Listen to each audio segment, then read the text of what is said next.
బండి భగీరథ్ గురించి వీడియో చేయమని గత 3-4 రోజుల నుండి కమెంట్స్ చేస్తున్నారు. ఇక్కడ అమ్మాయిలపై అత్యాచారం జరిగినప్పుడు మన ఛానల్ నుండి వీడియోస్ వస్తూనే ఉన్నాయి. అట్ ద సేమ్ టైం అబ్బాయిలపై జరిగిన మోసాలు కానీ లేదా ఫేక్ డౌరీ కేసెస్, అమ్మాయిలు ఆడే విక్టిమ్ కార్డ్స్ గురించి కూడా మన ఛానల్లో వీడియోస్ ఉంటాయి. ఆర్జికర్ మెడికల్ కాలేజ్, సందేశ్ ఖాళీ, టీసీఎస్ లవ్ జిహాద్, కేరళ ఇష్యూస్లో అమ్మాయిలపై అణిచివేత జరిగినప్పుడు నేను ప్రశ్నించా. ఇప్పుడు యూనియన్ మినిస్టర్ కొడుకు ఇష్యూలో కూడా స్పందిస్తా. కొద్ది గంటల ముందు బండి భగీరథ్ పేట్ బషీర్ పోలీస్ స్టేషన్లో లొంగిపోయాడు. బండి సంజయ్ గారు ట్వీట్ పెడుతూ, చట్టం అందరికీ సమానమే, నా కొడుకేమీ తప్పు చేయలేదు, లీగల్ ఎక్స్పర్ట్స్ను కన్సల్ట్ అయ్యి అన్ని ఆధారాలను సబ్మిట్ చేశాము, కాన్ఫిడెంట్గా ఉన్నాము, ఎలాగైనా ఈ కేసు నుండి బయట పడతాము అని చెప్పి తన కొడుకుని అప్పచెప్పారు అంటున్నారు, లేదా ఈయనే లొంగిపోయారు అంటున్నారు. దీని గురించి క్లారిటీ లేదు. నెక్స్ట్ సిట్ అధికారులు బండి భగీరథ్ను విచారించనున్నారు. ఆ తర్వాత దీని గురించి అప్డేట్ ఏమవుతుంది అనేది తెలియాలి. అయితే ఈ మొత్తం ఇష్యూలో ఎందుకని భగీరథ్ లేటుగా లొంగిపోయాడు, అసలు ఈ కొన్ని రోజుల్లో ఏం జరిగింది, ఏదైనా ట్యాంపరింగ్ జరిగిందా, లేదా ఆధారాలను కలెక్ట్ చేయడానికి లేటుగా లొంగిపోయాడా, దీని గురించి కూడా క్లారిటీ రావాలి. ఈ ఇష్యూ గురించి అందరూ ఓపెన్గా మాట్లాడుకోవాలి అండ్ ఎడ్యుకేట్ చేయాలి. ఫస్ట్ పాయింట్, సోషల్ మీడియాలో ఎవరైనా అమ్మాయి ఫొటోస్ వీడియోస్ పోస్ట్ చేసి ఉంటే వెంటనే డిలీట్ చేయండి. నేను ఈ వీడియో చేయడానికి గల one of the main reason, నిన్న జడ్జి గారు సెక్షన్ 23 పాక్సో యాక్ట్ కింద విక్టిమ్ ఫోటోస్, వీడియోస్ ఆర్ ఐడెంటిటీను బయట పెట్టడం చట్టరీత్యా నేరమని తీర్పిచ్చారు. విక్టిమ్ ఫోటో డీటెయిల్స్ లీక్ చేసిన సోషల్ మీడియా అకౌంట్స్ యొక్క URL అండ్ లింక్స్ను తీసి అరెస్ట్ చేస్తున్నారంట, జాగ్రత్తగా ఉండండి. తీర్పిచ్చిన జడ్జి మాధవీలత గారిని కూడా ట్రోల్ చేస్తున్నారంట, వాళ్ళపై కూడా యాక్షన్స్ తీసుకుంటున్నారు. ఇంకొంతమంది భగీరథ్ తప్పు చేశాడు అని చెప్పి బండి సంజయ్ గారి పేరు పాడు చేయడానికి ట్రై చేస్తున్నారు. ఇన్వెస్టిగేషన్ పూర్తి కాకముందే సంజయ్ గారి క్యారెక్టర్ అసాసినేషన్ జరుగుతోంది. రాజ్యాంగంలో right to life and personal Liberty చట్టం ప్రకారం ఈ ఇష్యూలో సంజయ్ గారి క్యారెక్టర్ అసాసినేషన్ చేయడానికి లేదు. ఈయన తరపున lawyer already gag order తీసుకున్నారంట.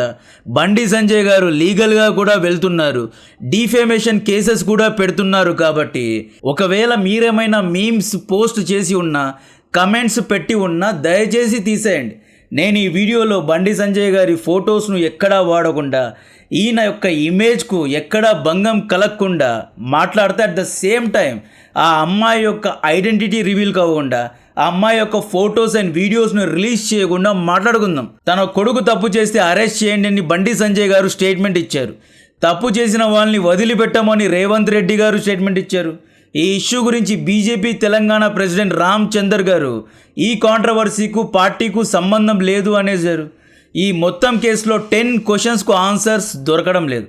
SIT ఇన్వెస్టిగేషన్లో లేదా తెలంగాణ పోలీసులు ఈ క్వశ్చన్స్కు ఆన్సర్ ఇస్తే బాగుంటుంది. బండి భగీరథ్ పై పాక్సో కేసు వేశారు. ఈరోజు లుకౌట్ నోటీసెస్ను జారీ చేశారు. ఈయన దేశం వదిలి పారిపోకుండా జాగ్రత్తలు తీసుకుంటున్నారు. ఈ ఇష్యూ గురించి ఇంకా ఇన్వెస్టిగేషన్ జరుగుతోంది. బట్ భగీరథ్ పరారీలో ఉన్నాడు. మే 15 రాత్రి, అంటే నిన్న, బండి భగీరథ్ ఇంటరిమ్ బెయిల్ పిటిషన్ను జడ్జి మాధవీలత గారు రిజెక్ట్ చేశారు. వాదనలు ప్రతివాదనలు విన్న జడ్జి గారు భగీరథ్ బెయిల్ను రిజెక్ట్ చేశారు. సిట్కు ఫ్రీ హ్యాండ్ దొరికినట్లే భగీరథ్ను త్వరలోనే అరెస్ట్ చేయనున్నారు. ఆ తర్వాత విచారిస్తారు. ఒకవేళ ఈ అమ్మాయి మేజర్ అని తేలితే పాక్సో కేసును రద్దు చేస్తారు, మామూలుగా శిక్షిస్తారు అనమాట. ఈ కేసులో అన్ఆన్సర్డ్ క్వశ్చన్లో first point, why 5 hour delay? May 8 రోజు అమ్మాయి తల్లి పాక్సో కేసు ఫైల్ చేయడానికి పేట్ బషీర్ పోలీస్ స్టేషన్కు వెళ్ళినప్పుడు ఈవిడ FIRను వెంటనే తీసుకోలేదు. 5 hours డిలే చేశారు. అమ్మాయి తల్లి కేసు ఫైల్ చేయడానికి ముందే కరీంనగర్ 1 Town పోలీస్ స్టేషన్లో బండి భగీరథ్ తనపై హనీ ట్రాపింగ్ జరిగింది, ఎక్స్టార్షన్ జరిగింది, 5 కోట్లు డిమాండ్ చేశారు అని చెప్పి ఎక్స్టార్షన్ కేసును ఫైల్ చేశాడు.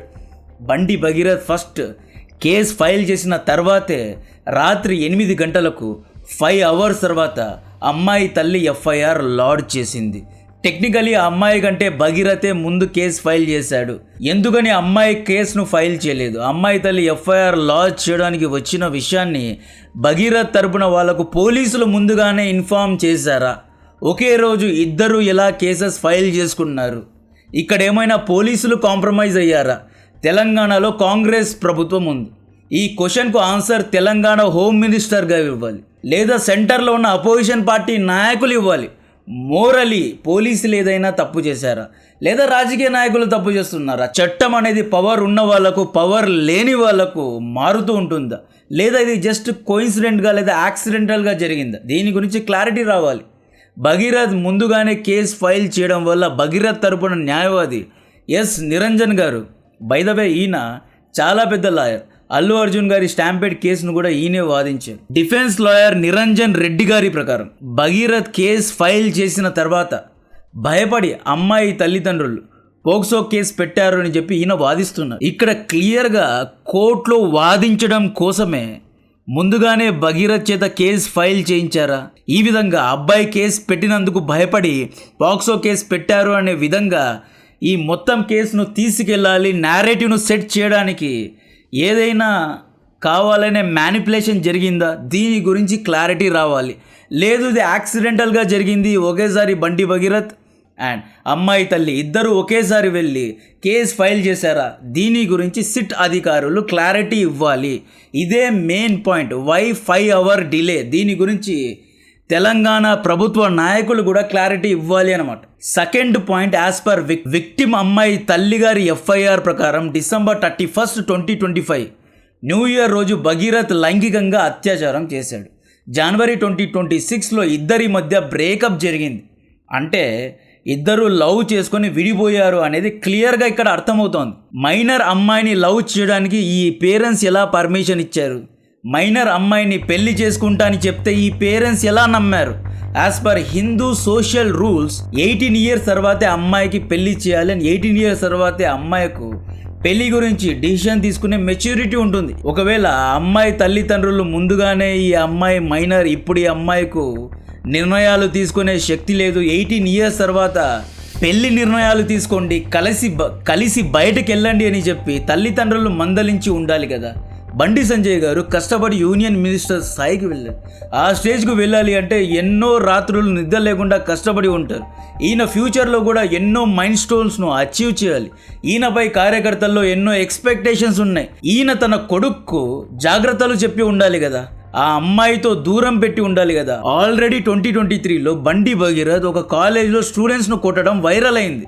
రామ్ గోపాల్ వర్మ వంటి టాలీవుడ్ టాప్ డైరెక్టర్స్ ఆ వీడియోను షేర్ చేసి బండి భగీరథ్ను సద్దాం హుస్సేన్తో కంపేర్ చేయడం కూడా జరిగింది. అప్పుడే బండి సంజయ్ గారు తన కొడుకుని కంట్రోల్ చేసి ఉంటే ఇంత పెద్ద రచ్చ అయి ఉండేదే కాదు. ఇక్కడ పేరెంట్స్ తప్పులు ఉన్నాయి, అంటే ఇరువైపులా పేరెంట్స్ తప్పులు కూడా ఉన్నాయండి. పిల్లల్ని ఒక్కటే ప్రశ్నించడం కాదు, పేరెంట్స్ను కూడా ప్రశ్నించాలి. జో బైడెన్ గుర్తున్నారు కదా, మాజీ USA ప్రెసిడెంట్ కుమారుడు. హంటర్ బైడెన్ డ్రగ్స్ వాడేవాడు, అమ్మాయిలపై అత్యాచారాలు చేసేవాడు. హంటర్ బైడెన్పై ఎన్నో కేసెస్ ఉన్నాయి. బట్ జో బైడెన్ చాలా మంచిగా పనిచేశాడు.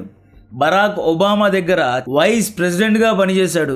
ఈయన పైన ఎక్కువ కరప్షన్ ఛార్జెస్ కానీ లేదా ఈయన సరిగ్గా బిహేవ్ చేయలేదు అన్నట్లు ఎక్కడా పెద్దగా కేసెస్ లేవు. హంటర్ బైడెన్ చేసిన తప్పుకు జో బైడెన్ శిక్షింపబడ్డాడు. రాజకీయ విమర్శలు జో బైడెన్ ఎదుర్కొన్నాడు.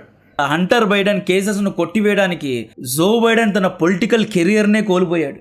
డొనాల్డ్ ట్రంప్ కొడుకులు చేసే క్రిప్టో వ్యాపారం, స్టాక్ మార్కెట్ మ్యానిపులేషన్ వల్ల రేపు దినాన డొనాల్డ్ ట్రంప్ ఓడిపోనున్నాడు. తన కొడుకుల క్రిప్టో వ్యాపారం కారణంగానే డొనాల్డ్ ట్రంప్ పాకిస్తాన్కు దగ్గరయ్యాడు, ఇండియాకు దూరంగా ఉన్నాడు అని చెప్పి అక్కడి రాజకీయ విమర్శకులు డొనాల్డ్ ట్రంప్ను ప్రశ్నించారు అన్నమాట. ఇక్కడ బీఆర్ఎస్ నాయకులు ఈ పాయింట్ మీద విమర్శించడం అనేది వ్యూహాత్మకమైన విమర్శ. They are in opposition. దీన్ని ఒక ఆయుధం లాగా వాళ్ళు వాడుకుంటున్నారు. ఈ ఇష్యూలో బీఆర్ఎస్ లీడ్ ప్రవీణ్ కుమార్ ఒకే దెబ్బకు ఇద్దరు పొలిటికల్ ఒపోనెంట్స్ అయిన బండి సంజయ్ గారిని, రేవంత్ రెడ్డి గారిని ఇద్దరిని టార్గెట్ చేస్తున్నారు. ఇక్కడ గేమ్ చాలా ఇంట్రెస్టింగ్గా ఉన్నా కూడా ఈ రాజకీయ చదరంగంలో ఆ అమ్మాయి లైఫ్ అండ్ కెరియర్ నాశనం చేయడం ఎంతవరకు కరెక్ట్? మోరల్ గ్రౌండ్స్లో ఇది కూడా చూసుకోవాలి కదా. Political gains okay, but moral గ్రౌండ్స్ను కూడా చూసుకోవాలి కదా. ఇక్కడ చెక్మేట్ ఏంటి అంటే బండి సంజయ్ గారు ఆ అమ్మాయి మేజర్ అని ప్రూవ్ చేస్తే ఈయన సేఫ్. రేవంత్ రెడ్డి గారు బండి సంజయ్ కొడుకుని అరెస్ట్ చేసి నాకు ఈ కేసుకు ఎటువంటి సంబంధం లేదు, నేను ఎవరిని డిఫెండ్ చేయడం లేదు అని ఈయన ప్రూవ్ చేసుకోగలిగితే ఈయన సేఫ్. ఒకవేళ ఈ అమ్మాయి మైనర్ అని ప్రూవ్ చేస్తే బీఆర్ఎస్ పార్టీ సేఫ్ అనమాట. జూన్ 2024లో ఇద్దరూ కలుసుకున్నారు, ప్రేమించుకున్నారు. అక్టోబర్ టు డిసెంబర్ భగీరథ్ అమ్మాయి ఫ్యామిలీ ఫంక్షన్కు కూడా వెళ్ళాడు. గుళ్ళు గోపురాలు కూడా తిరిగారు విత్ ఫ్యామిలీ. జనవరి 2026లో బ్రేకప్ జరిగింది. ఫిబ్రవరిలో అమ్మాయి ఫ్యామిలీ ఎమోషనల్ ట్రోమాకు గురయ్యారు. మార్చ్ అండ్ ఏప్రిల్ 2026లో సంగప్ప అనే మీడియేటర్ ద్వారా బండి సంజయ్ గారిని కలిశారంట. తన కూతురికి న్యాయం చేయాలని చెప్పి కోరారంట. అకౌంటబిలిటీ అష్యూరిటీ అడిగారంట. పంచాయతీ తెగలేదు అని చెప్పి మే 8th కేసు ఫైల్ చేశారు. భగీరథ్ పెళ్లి చేసుకుంటాను అని చెప్పి మోసగించాడంట. అండ్ ఆ అమ్మాయితో ఇలా తిరిగా అలా తిరిగా అని చెప్పి తన ఫ్రెండ్స్కు ఆ అమ్మాయి యొక్క ఫొటోస్ కూడా చూపించాడు అనే ఆరోపణలు ఉన్నాయి. అంటే ఆ అమ్మాయి తల్లిగారు ఎన్నో ఆరోపణలు చేసింది. కొన్ని ప్రైవేట్ వీడియోస్ అయితే చాలా అంటే అమ్మాయికి అనుకూలంగా ఉన్నాయంట. బ్రేకప్ అయ్యేసరికి 2 సార్లు అమ్మాయి సూసైడల్ అటెంప్ట్ కూడా చేసిందంట. ఫామ్ హౌస్లో లైంగికంగా అత్యాచారం చేయడానికి ప్రయత్నించాడు, ఆల్కహాల్ తాగించి అసభ్యంగా ప్రవర్తించాడు అని చెప్పి కేసెస్ పడ్డాయి. అమ్మాయి కెరీర్ను నాశనం చేశాడు అన్నట్లుంది. గ్రూమింగ్ చేశాడంట. అమ్మాయిని గ్రూమ్ చేశాడు, ట్రాప్ చేశాడు, ఆ అమ్మాయి కెరియర్ను నాశనం చేశాడు, ఎడ్యుకేషనల్ కెరియర్ను నాశనం చేశాడు అని చాలా పెద్ద కేసెస్ పడ్డాయి. మే 8న పోలీసులు భగీరథ్పై లైట్గానే కేసెస్ వేశారు. BNS 74, 75, పాక్సో 11 and 12 యాక్ట్ కింద సెక్యువల్ హరాస్మెంట్ కింద కేసు వేశారు. 3 years జైలు శిక్ష మాత్రమే పడేలాగా కేసెస్ వేశారు. యాజ్ పర్ విక్టిమ్ తల్లి క్లియర్గా పెనిట్రేషన్ జరిగింది అని ఆరోపించారు. ఆల్కహాల్ అబ్యూస్ జరిగింది అని మెన్షన్ చేశారు. పేట్ బషీర్ పోలీసులు ఎందుకని స్ట్రిక్ట్ పాక్సో సెక్షన్ 5I కింద కేసు బుక్ చేయలేదు, ఎందుకు మే 9th రోజే అరెస్ట్ చేయలేదు? తెలంగాణ సీఎం గారి ప్రకారం PM మోడీ గారి విజిట్ అని చెప్పి 10,000 మంది పోలీసులు మోడీ గారి రక్షణ కోసం మోహరించారు. కాబట్టి పోలీసులు బిజీగా ఉన్నారు కాబట్టే భగీరథ్ను అరెస్ట్ చేయలేదంట. రేవంత్ రెడ్డి గారు ఇచ్చిన జస్టిఫికేషన్ ప్రపంచంలో ఎక్కడ ఉగ్రవాదం జరిగినా దాని యొక్క మూలాలు హైదరాబాద్లో ఎక్కడొక చోట ఉంటాయని రేవంత్ రెడ్డి గారే ఒప్పుకున్నారు. ఈ విషయంలో నేను కూడా రేవంత్ రెడ్డి గారికే సపోర్ట్ చేస్తా 100%. ఇన్ని రోజులు ఇదే మొత్తుకున్నాం. ఐసిస్, అల్-ఖైదా స్లీపర్ సెల్స్ హైదరాబాద్లో ఉన్నారు. డాక్టర్ అహ్మద్ లాంటి కరుడు కట్టిన ఉగ్రవాదులందరూ హైదరాబాద్ నుండే వస్తున్నారు అని మనం వీడియోస్ చేస్తే ఎక్స్ట్రీమ్ లెఫ్ట్ లిబరల్ మేధావులు ఏమంటారు అంటే ఇవన్నీ బూటకపు మాటలు, ఇవన్నీ తప్పిదాలు అని చెప్పి మమ్మల్నే ప్రశ్నిస్తూ ఉంటారు. ఇప్పుడు రేవంత్ రెడ్డి గారే హైదరాబాద్లో రక్షణ ఇవ్వడం చాలా కష్టం అంటున్నారు. 10,000 మంది పోలీసులు ఉన్నా కూడా సరిపోవడం లేదు అంటున్నారు. సో పోలీస్ ఫోర్స్ 0.5 గాలను అడ్రస్ చేయడానికి వాడారు కాబట్టి భగీరథ్ను అరెస్ట్ చేయలేదు. ఆ తర్వాత భగీరథ్ అబ్స్కాండ్ అయ్యాడు. ప్రజల్లో కోపం పెరిగింది, ప్రజలు ప్రశ్నించడం మొదలుపెట్టారు. ఆ తర్వాత పాక్సో కేసును అప్గ్రేడ్ చేసి సెక్షన్ 5I, సెక్షన్ 6 కింద 20 years జైలు శిక్ష పడేలాగా చాలా స్ట్రాంగ్గా కేసెస్ పెట్టారు. అంటే ఈ మధ్య గ్యాప్లో మే 8th, మే 10th ఈ గ్యాప్లో అమ్మాయి యొక్క రికార్డింగ్స్ కూడా తీసుకున్నారు. అమ్మాయి చెప్పిన మాటలు కూడా విని చాలా స్ట్రిక్ట్గా కేసెస్ పెట్టారనమాట. ప్రజల్లో ఉన్న అనుమానాలు ఏంటి అంటే ఎందుకు కేసును తర్వాత అప్గ్రేడ్ చేశారు, ఎందుకు లేట్గా అప్గ్రేడ్ చేశారు అని చెప్పి ప్రశ్నిస్తున్నారు. దీనికి సమాధానం తెలంగాణ పోలీసులు లేదా సిట్ అధికారులే చెప్పాలి. థర్డ్ పాయింట్, అమ్మాయి ఏజ్. అమ్మాయి దగ్గర 2 బర్త్ సర్టిఫికేట్స్ ఉన్నాయి. ఈ విషయం నేను కాదు, స్వయాన రేవంత్ రెడ్డి గారే రీసెంట్ ఇంటర్వ్యూలో చెప్పారు. GHMC రికార్డ్ ప్రకారం అమ్మాయి age August 12, 2008.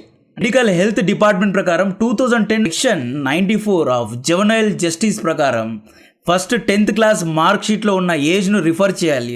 10th class mark షీట్లో ఏముంది అనే క్లారిటీ ఎవరి దగ్గర లేదు. అమ్మాయి తల్లి ఏమంటోంది అంటే డేట్ ఆఫ్ బర్త్ కొన్ని స్కూల్స్ అండ్ కాలేజ్ రికార్డ్స్లో తప్పుగా ఉంది అని చెప్పి కరెక్షన్కు పంపడం జరిగింది అంటున్నారు. సిట్ క్లారిఫై చేయాల్సింది 10th రికార్డ్స్లో ఏజ్ ఎంత ఉంది, హాస్పిటల్ రికార్డ్స్లో ఏజ్ ఎంత ఉంది అనేది. అమ్మాయి తరపున లాయర్స్ ప్రూవ్ చేయాల్సింది బాక్సో కేసు పెట్టడం కోసం స్కూల్ రికార్డ్స్లో డేట్ ఆఫ్ బర్త్ను కరెక్ట్ చేశారా, భగీరథ్ను ఇరికించడానికే డేట్ ఆఫ్ బర్త్ కరెక్షన్స్ జరిగాయా, దీని గురించి కూడా క్లారిటీ ఇవ్వాలి. లేదా జనరల్గా లేదా క్యాజువల్గానే కరెక్షన్కు పంపారా? ఒకవేళ భగీరథ్ తరపున లాయర్ నిరంజన్ రెడ్డి గారు మ్యాలిఫైడ్ ఇంటెంట్తో, బ్యాడ్ ఫేత్తో యూనియన్ మినిస్టర్ కొడుకుని ఇరికించడానికే పాక్సో కేసు పెట్టడానికే కరెక్షన్ చేశారు అనేది ప్రూవ్ చేస్తే అమ్మాయికి కష్టమే. బట్ అమ్మాయి తరపున లాయర్ డిఫెండ్ చేయగలరు. ఒరిజినల్ బర్త్ సర్టిఫికేట్ను సబ్మిట్ చేసినా సరిపోతుంది. జెన్యూన్గా అమ్మాయి ఏజ్ 17 అంటే భగీరథ్కు జైలు శిక్ష పడడం ఖాయం.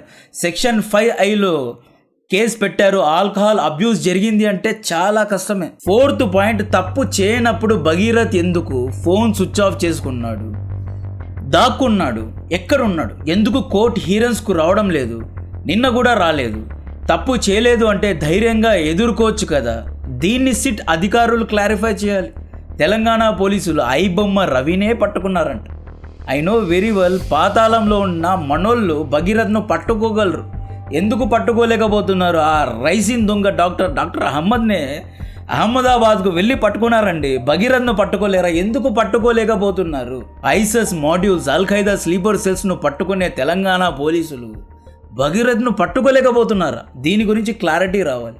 5th పాయింట్, 2021లో నిర్మల్ డిస్టిక్లో ర్యాష్ డ్రైవింగ్ చేసి తెలంగాణ పోలీసులు వీడిని పట్టుకున్నారు.